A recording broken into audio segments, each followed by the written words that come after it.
Comment je suis devenu médecin, c'était ça la question.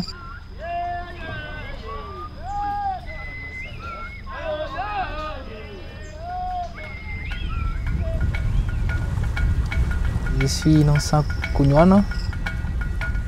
Je suis né dans un milieu purement paysan.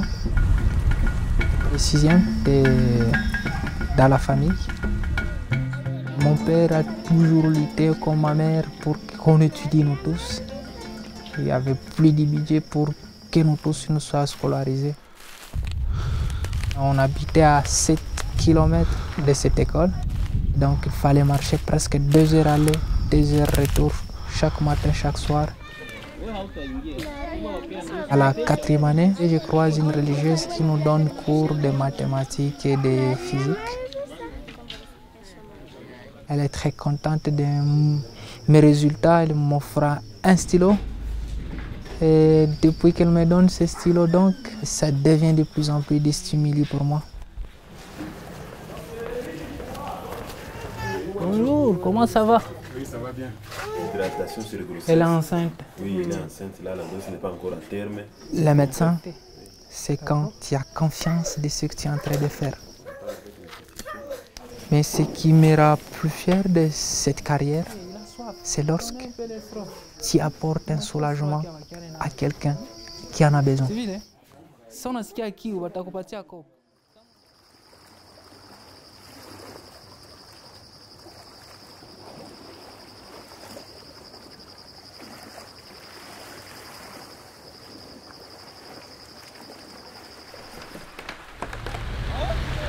Notre travail, c'est pouvoir arriver là où les autres ne vont pas. Ce sont des endroits, la plupart des fois, inaccessibles sur le plan géographique. Il faut traverser des zones complètement occupées par différents groupes armés.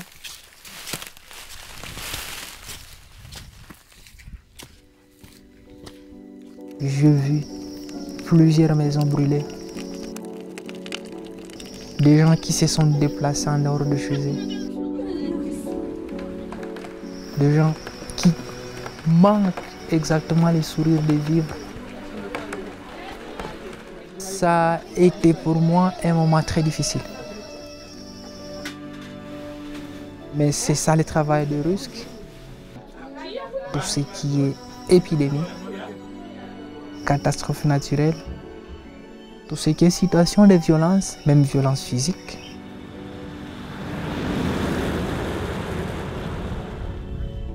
Lorsque nous on y arrive finalement, c'est comme si tu ouvrais un peu les couloirs.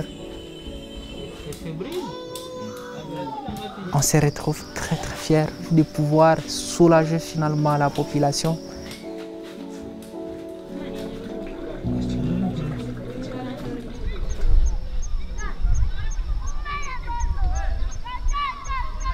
Notre pays a connu plusieurs successions de guerres.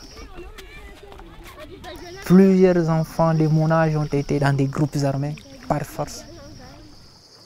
Le milieu où moi j'ai affronté plusieurs milliers, j'ai été peut-être le premier médecin.